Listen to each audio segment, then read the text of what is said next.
Bonjour et bienvenue dans Génération République, l'émission qui, comme chaque mois, établit un trait d'union entre les jeunes générations et leur monde de demain.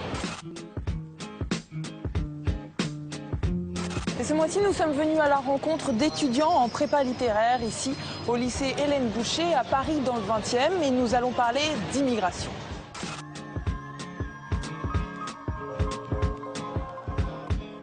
Nous allons décrypter ce thème sur différents plans, le plan humain mais aussi sur le plan politique. Est-ce que quand on parle d'immigration, qu'on soit de gauche ou de droite, ça a la même valeur? Et puis sur un plan plus économique, est-ce que ça coûte?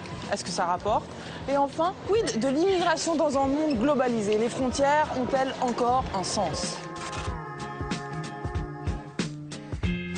Les étudiants seront éclairés et pourront interagir avec notre invitée ce mois-ci, la ministre déléguée à la francophonie, Yamina Benguigui. Allez, immersion.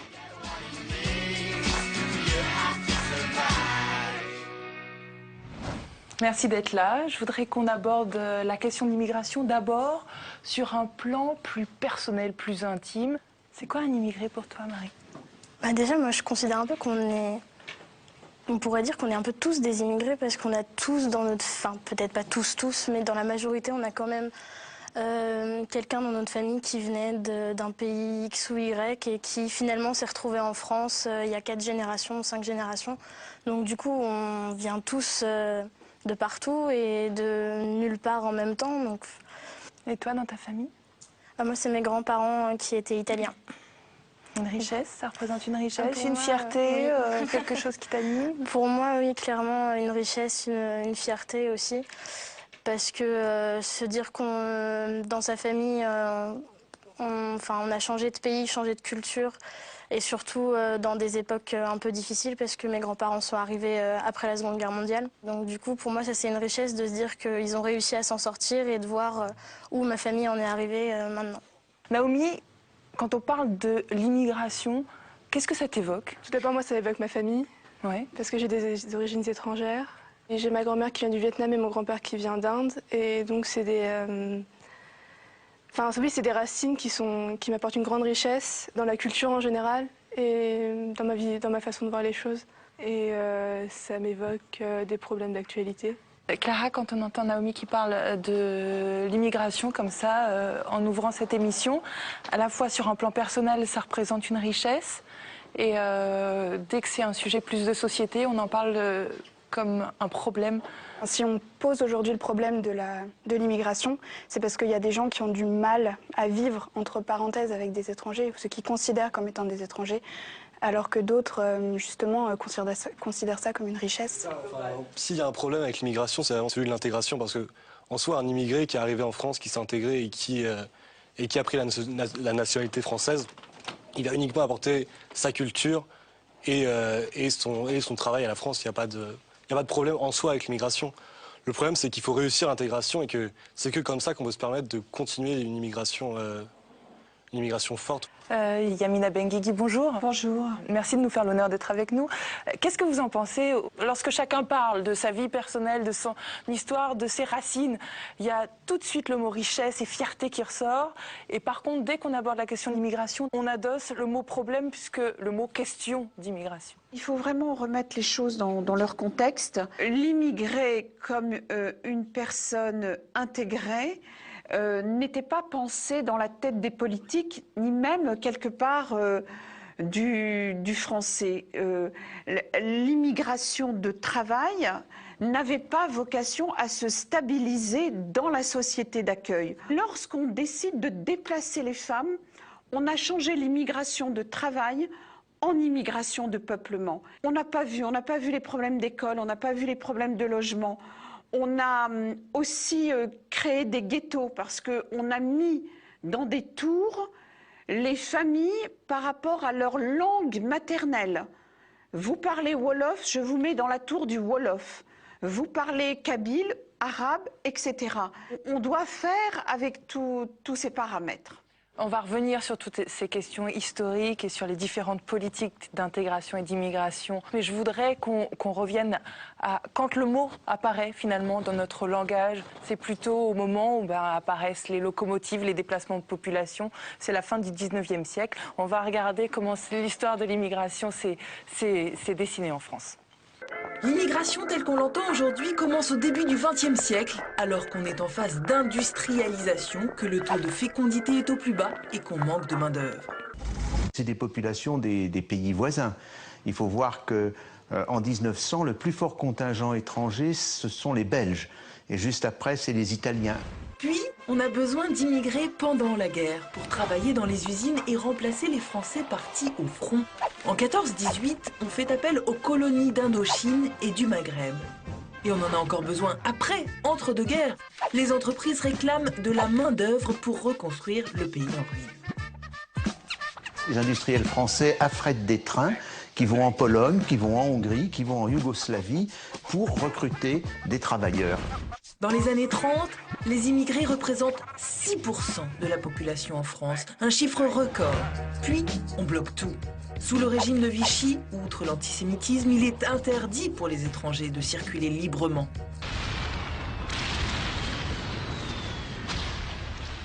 Mais après ça, rebelote. L'État ouvre ses frontières, des Espagnols, mais aussi des Portugais et des Maghrébins sont accueillis, les bras ouverts, pour aider à la reconstruction. Jusqu'à la crise, les chocs pétroliers, le chômage. À partir de 1974, changement radical, la France de Valéry Giscard d'Estaing met alors 3 méthodes pour freiner l'immigration. Le premier contrôle, c'est les visas. Le deuxième contrôle, c'est de ne pas donner de carte de séjour quand les personnes le demandent. Et puis le troisième contrôle, c'est de renvoyer la personne dans son pays quand elle a été interpellée, éventuellement en situation irrégulière. Plusieurs méthodes qui provoquent un effet secondaire, une immigration d'un nouveau genre. Du fait de la fermeture des frontières, au lieu de faire un assez court séjour en France, ceux qui sont là ne peuvent pas être remplacés, donc ils restent. Et au bout d'un certain temps, en 78, ils demandent à ce que leur famille les rejoigne. C'est le regroupement familial. La France se retrouve contrainte par la Convention européenne des droits de l'homme à accueillir les familles des immigrés déjà installés en France. C'est là qu'on commence à parler d'intégration. Pas toujours bienvenue dans une société française en mal d'emploi. La France giscardienne, puis la France mitterrandienne, n'ont pas véritablement pris en considération ces problèmes d'intégration. Et en 1983, une certaine jeunesse se soulève, c'est la marche des beurs. La marche des beurs est la conséquence de crimes racistes, d'une ambiance absolument délétère, de l'émergence, on commence à en parler du Front National avec l'élection de Dreux en 1983. C'est la première revendication des enfants de la première ou deuxième génération que la France découvre. Un an après, plus organisé, plus politisé, naît SOS Racisme. La main jaune comme emblème, touche pas à mon pote comme slogan et quelques personnalités médiatiques comme soutien. L'immigration devient un sujet sensible et s'impose comme un thème politique instrumentalisé par différents partis pour gagner les suffrages d'une France aux multiples visages. Marc, quelle est ta lecture par rapport à la question si on l'aborde sur un plan politique pur? Est-ce qu'il y a des valeurs qui sont différentes selon que les politiques soient de droite ou soient de gauche? Pour moi, je pense que le problème n'a pas été pris à bras-le-corps, autant par la gauche que par la droite. Sur des aspects plus symboliques ou plus médiatiques, je pense que le matraquage sur la question des immigrés, c'est, on va dire, moins dur sous les gouvernements de gauche et plus systématique sous les gouvernements de droite, avec notamment la circulaire Guéant. Peu récemment, oui, mais même avant, tu avais la loi Pasqua d'un côté, et puis après, je sais pas, quand on se retrouve avec Pierre Joxe, on n'est pas du tout dans la même... Je pense que c'est mêlé, puisqu'il y a l'empathie de gauche, en fait, avec une sorte... C'est mêlé un peu de paternalisme, je trouve, parce qu'il n'y a pas réellement de fond, quoi. C'est une forme de, je dirais pas d'hypocrisie, mais des deux côtés, je trouve que c'est dommage, en fait. Qu'est-ce que tu en penses, Shaima? Moi, je pense que la droite va davantage prôner les valeurs qui sont associées, les valeurs patriotiques, celles qui vont vraiment être associées à la nation. ce qui va faire en fait qu'on va aboutir à une sorte de nationalisme, d'exclusion. Je pense que plus qu'un problème politique, c'est un problème aussi plus social que politique en fait. J'ai l'impression que c'est l'opinion des gens qui ne change pas et malgré cela, même s'il y a quelques réalisations politiques, j'ai l'impression qu'il faut plutôt aller chercher de ce côté. C'est là où on débat d'une sorte de racisme entre guillemets. Encore une fois, c'est du racisme à la française, c'est-à-dire que ça va jamais être clair, affiché. On va jamais te dire sale noir ou sale arabe. Ça fini ce temps-là, c'est fini. Maintenant, c'est plus d'où tu viens. Pour moi, rien que la question d'où tu viens, je vois pas pourquoi on me la pose. C'est-à-dire, moi, je viens de Noisy-le-Grand, je vois pas pourquoi on me pose la question. Pierre et moi, on t'a jamais demandé d'où est-ce que tu venais. Voilà. Et tu viens de Noisy-le-Grand ou pas? Quand tu dis pourquoi on me pose la question d'où tu viens, mais enfin, faut pas se voiler la face. C'est une question normale et c'est maintenant, c'est dans la société française, ça s'est intégré. On est français d'origine, mais on est tous français. Maintenant, il y a aussi le regard qu'ont l'impression qu'on leur porte les immigrés de 2e ou 3e génération. Parce que maintenant, il y a une sorte de tension qu'on peut ressentir. C'est-à-dire quel genre de tension? Le racisme anti-blanc dont parlait par exemple Jean-François Copé, maintenant c'est une résultante du fait que la République n'ait pas joué son rôle. Maintenant on voit qu'il y a une difficulté qui s'est créée de l'autre côté aussi et c'est ça qui rend la question de l'immigration encore plus dure maintenant. Parce que ce n'est pas les flux migratoires qui posent problème, ça le ministère de l'Intérieur s'en charge très bien, mais c'est l'intégration au sein de la société. Des deux côtés, ça se regarde en chien de faïence sans trouver de solution réelle. Tu veux dire que, selon toi, c'est moins une question économique aujourd'hui qu'une question culturelle? Par exemple, les partis de droite, pour faire la polémique sur l'immigration, vont nous faire un amalgame avec la viande halal. On ne va plus avoir de sujets réellement économiques concrets. On ne va plus nous parler d'immigration choisie, beaucoup moins qu'auparavant, qu'au début des années 2000. C'est parce qu'on lit trop immigré, économie, alors que l'immigré, c'est un problème social. Enfin, je veux dire, c'est avant tout des gens, c'est des individus. Et c'est pas juste un groupe qui vient pour travailler, qui fait du chômage. Enfin, je sais pas, j'ai toujours l'impression que c'est cette idée-là, quand ça va mal, les immigrés on veut plus d'eux, quand ça va bien. Au final, là on parle pas réellement d'immigrés, on parle de Français. C'est ça qui est grave en fait. C'est ça qui est grave. Et on utilise le mot immigré depuis tout à l'heure, quoi. Non, mais il y a des immigrés qui n'ont pas la nationalité française. Après on peut jouer avec les mots, quoi. Ouais, mais la majorité, ceux dont on parle, c'est ceux qui sont dans les banlieues, c'est ceux qui créent problème, c'est ceux qu'on affiche dans les médias, c'est ceux qui n'arrivent pas à se constituer en vrai mouvement social, et c'est ça le problème. Oui, je vous en prie, Amina Benguigui. Moi, je voudrais intervenir sur ce qu'a dit Raphaël. Oui. Vraiment, je crois que le débat, il est là. Est-ce que la France est prête à digérer sa composante issue de l'immigration, et on va mettre entre guillemets, visible ? C'est-à-dire celle qui ne vous ressemble pas, qui me ressemble un peu plus. On en est à la 3e génération, mais ils sont de plus en plus marqués du doigt. Nous sommes dans le préjugé, dans le racisme. Et vous avez raison, Marc, quand vous parlez, vous avez dit ce n'est pas le racisme frontal, parce que celui-là, vous allez en prison. Mais on est dans un racisme pernicieux, impalpable, qui gangrène la société française. Alors, on parle des différentes politiques d'immigration. J'aimerais qu'on regarde rapidement une photographie de l'immigration contemporaine aujourd'hui. Qui sont ces 200 000 immigrés qui arrivent en France chaque année ? Pour quelles raisons sont-ils là? On regarde, on en parle après. Et sans doute, on va revenir quand même pas mal sur cette question d'immigration économique.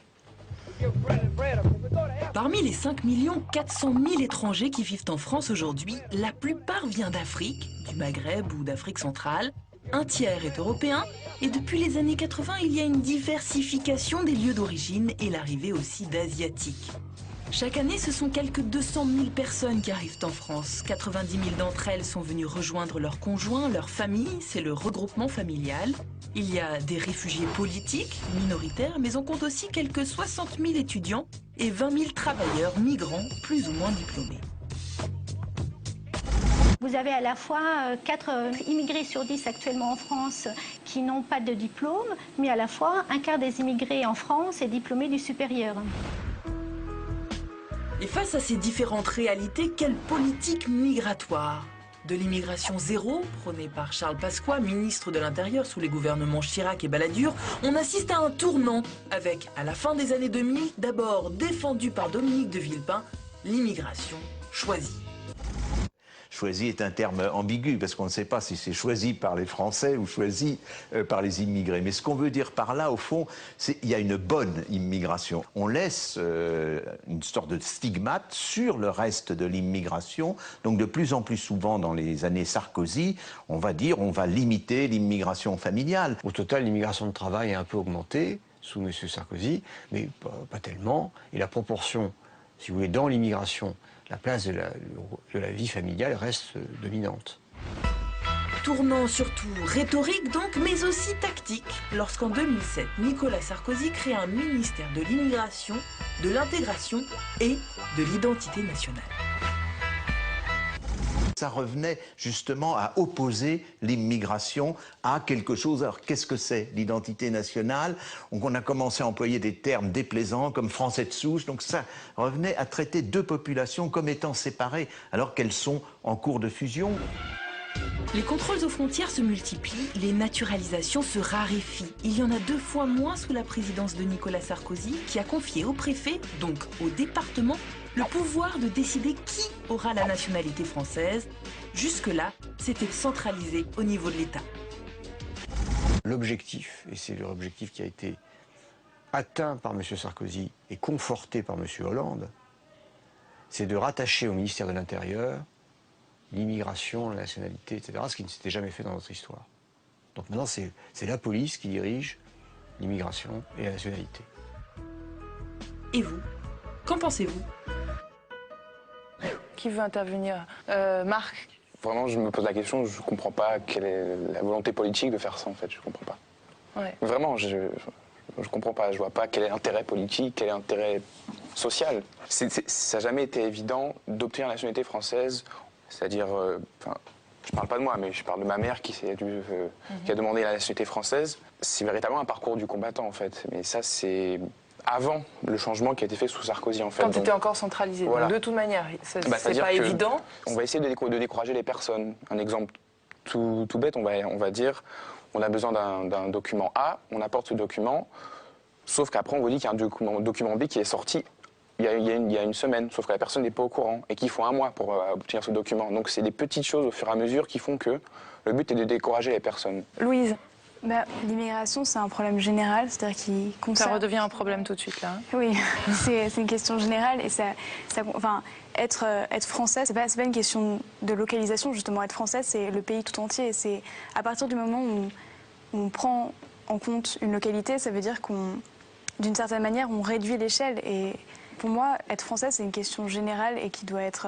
Pas abordée sur un plan local. Alors par exemple, Louise, quand on parle du droit de vote des étrangers pour des élections locales, est-ce que tu trouves ça logique? Moi, je pense qu'on ne doit pas faire les choses à moitié. C'est-à-dire que soit on lui donne la nationalité, dans ce cas-là, il peut voter de plein droit. Je trouve que donner le droit de vote local à un étranger, c'est juste une méthode intermédiaire pour mettre un pansement sur le vrai cœur du problème, quoi. Yamina Benguigui, pourquoi est-ce qu'on aborde la question de l'immigration beaucoup ces derniers temps au niveau local, et quand on parle du droit de vote des étrangers, eh bien on pense à des élections locales? Quand je pense au droit de vote des étrangers, je pense souvent à nos parents. Et pour, je pense, les jeunes qui sont autour de vous, peut-être à leurs grands-parents. Parfois, ils sont là depuis 40 ans, depuis 50 ans. Ils ont envie de participer au pays de leurs enfants. Ils se sentent français. Mais il faut aussi les comprendre que tout immigré qui, poussé par le besoin et les nécessités, a dû quitter sa terre. Et là, pour le coup, c'est pas que maghrébin, ni africain, ni européen. C'est universel. On garde un lien à la terre d'origine. Et ça passe parfois par cette nationalité qu'ils gardent, mais ça n'empêche qu'ils ont envie de s'impliquer localement. Moi, j'ai l'impression qu'en fait, immigration et politique, c'est vraiment selon les phases économiques d'un pays, en quelque sorte. Quand ça va mal, les immigrés sont en général mal vus. Quand ça va bien, on a tendance à les oublier un peu. Est-ce que du coup, ça signifierait que l'immigré coûte ou apporte, nous enrichit d'une certaine façon. Noël. C'est souvent ce qu'on entend et on donne des chiffres, mais finalement on se rend compte qu'un immigré apporte autant qu'il prend finalement et donne peut-être plus qu'il prend.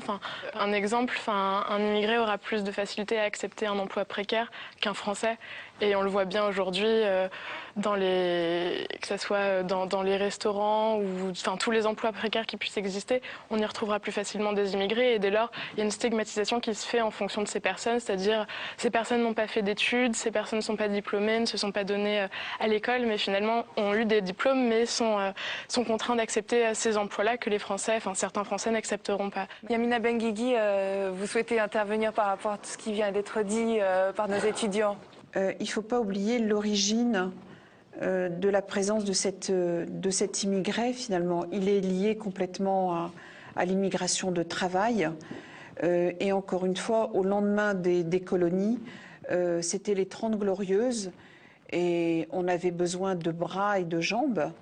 Et aujourd'hui, la question se pose, c'est qu'il y a des cerveaux dans ces enfants d'immigrés et c'est beaucoup plus difficile à accepter. Je voudrais qu'on continue à parler de la question d'immigration, mais dans un monde, dans une réalité qui est bien la nôtre aujourd'hui, c'est qu'on est dans un monde globalisé. Quel sens ça prend aujourd'hui par rapport à notre monde mondialisé? Quand on parle d'immigration, je voudrais qu'on voit un petit peu comment les autres pays gèrent tout cela, et on en reparle après, et surtout de la question des frontières. Sur 7 milliards de terriens, on compte 240 millions de migrants, soit 3 fois plus qu'il y a 40 ans. Face à cette donne internationale, la France de Sarkozy a opté pour une immigration choisie. Mais quid du reste de l'Europe? On veut empêcher les gens d'arriver. Donc le contrôle, il ne se fait pas à la frontière, encore moins après, mais il se fait en amont, au consulat, en demandant toutes sortes de papiers, toutes sortes de documents. Ou alors, carrément maintenant avec Frontex, qui est une agence européenne avec des opérations maritimes, en Méditerranée ou dans la mer Adriatique pour repousser les gens qui essaient d'arriver. Une politique pour repousser et dissuader donc. Pour autant, chaque pays possède ses propres critères de sélection car l'Europe a besoin d'immigration. Le Royaume-Uni et l'Allemagne privilégient une immigration avant tout économique en instaurant un système de permis à points. Diplôme, profession, langue, âge, tout y passe. Les mieux notés seront les heureux élus. Autre système pour l'Italie qui favorise la signature d'accords bilatéraux de main-d'œuvre avec l'Albanie ou la Roumanie pour faire venir des travailleurs dans des secteurs comme l'agriculture. Immigration économique aussi pour les États-Unis, le Canada ou l'Australie, mais l'intention est autre. Ce sont de vastes territoires qui demandent encore à être peuplés. Il s'agit d'avoir des profils choisis pour contribuer à constituer la communauté nationale. Le critère essentiel, c'est l'âge et la qualification, bien sûr la langue parlée, le désir de s'installer dans le pays, pour faire des nouveaux citoyens. Avec la crise économique de 2008, c'est l'apparition d'un phénomène nouveau au niveau mondial. Les migrations ne se font plus uniquement des pays du Sud vers les pays du Nord, mais aussi vers d'autres pays émergents. Aujourd'hui, quasiment la moitié des migrations se font vers le Sud. Les migrants ont peu de droits.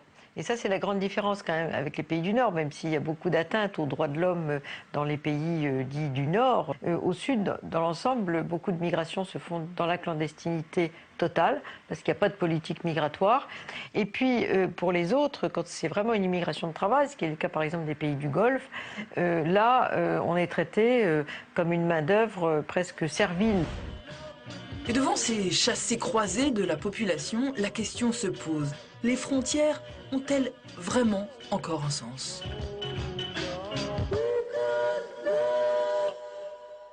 Quelle est ta lecture, toi, sur cette question de Pour moi, frontières? c'est que ces frontières, justement, elles sont, si je peux dire, semi-fermées. C'est-à-dire qu'elles vont être totalement fermées, elles vont de plus en plus fermées pour la main-d'œuvre non qualifiée. Mais d'un côté, dans tous les grands pays développés, la France en premier, quel que soit le gouvernement, on va être prêt à accueillir la main-d'œuvre qualifiée, voire très qualifiée, qui peut faire le même travail, pas forcément pour le même prix, des fois pour un peu moins cher. Donc les élites fuient le pays. Nous, on va en profiter, mais le pays d'où viennent les émigrés ne va pas se développer. Il y a les contrastes de développement qui vont se maintenir. Et au final, on ne va pas résoudre le problème de l'immigration en leur piquant leurs élites indéfiniment. Donc pour moi, c'est pas du tout une solution de... Toi, tu vois à long terme? Bien sûr qu'il faut voir à long terme, parce que l'immigration, c'est un problème qui date et on voit qu'il n'est pas prêt d'être résolu. Il y a un peu un paradoxe, en fait, c'est-à-dire que d'un côté, dans un monde mondialisé, il y a ce phénomène d'ouverture des frontières qui fait que justement tout le monde a cette possibilité de se déplacer, d'aller à la rencontre d'autres cultures, mais paradoxalement, ce sont des frontières qui restent tout de même fermées, puisque justement pour accueillir un immigré, un pays va mettre en place un certain nombre de normes, de conditions qui trahissent cet idéal de monde globalisé dans lequel tout le monde aurait accès à tout. Mais d'une certaine façon, est-ce qu'il y a les frontières géographiques, les frontières politiques, et puis il y a autre chose aussi qui se tisse petit à petit et qui fait que les frontières sont peut-être pas forcément les mêmes, Raphaël? Les frontières déjà, elles ont changé. Déjà maintenant, on est dans l'Union européenne, on a signé l'accord Schengen. Ça implique que tous les citoyens de l'Union européenne peuvent venir chez nous, donc déjà on est plus ouvert. On accorde le droit de vote à ces personnes et de l'Union européenne avec qui on n'a pas forcément des liens, je pense aux pays de l'Est, on n'a pas forcément des liens historiques avec eux, alors qu'on a une histoire coloniale avec d'autres pays dont on ne reconnaît pas le vote. Voilà ce qui semble créer un paradoxe dans l'application des nouvelles frontières dans le monde mondialisé. Yamina Benguigui, je pense qu'il faut organiser une meilleure mobilité. Et il faut que la France enlève ses peurs. Aujourd'hui, un étudiant francophone, un étudiant sénégalais peut venir 3-4 ans chez nous. Et nous savons que nous pouvons aussi investir de l'autre côté pour nos entreprises françaises. On n'a jamais pensé l'économie de l'autre côté avec nos préjugés. On a toujours eu une politique comme ça de bloquer. Alors qu'aujourd'hui, il peut y avoir aussi une circulation. Celui qui a envie de venir aussi en France n'est pas là forcément pour prendre le boulot de quelqu'un ou pour s'installer ou pour quitter son propre pays.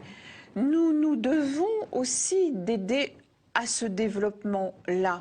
Peut-être revoir aussi les notions des frontières. On a parlé d'immigration, on termine sur la question de l'émigration, sur l'échange dans ce monde globalisé. Merci à chacun d'entre vous d'avoir bien voulu participer à cette discussion, de m'avoir enrichi, d'avoir apporté vos éclairages, vos connaissances, vos ressentis. Merci Madame la Ministre, merci Yamina Benguigui.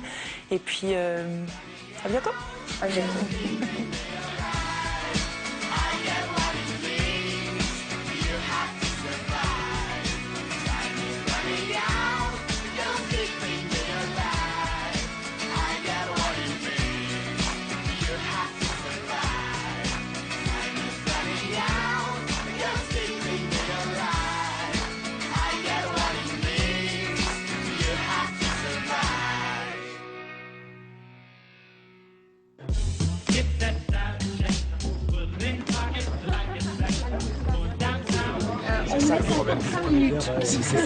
On a, à cause de nos préjugés, mis des croix sur des continents entiers. L'émission est terminée. Bon, voilà.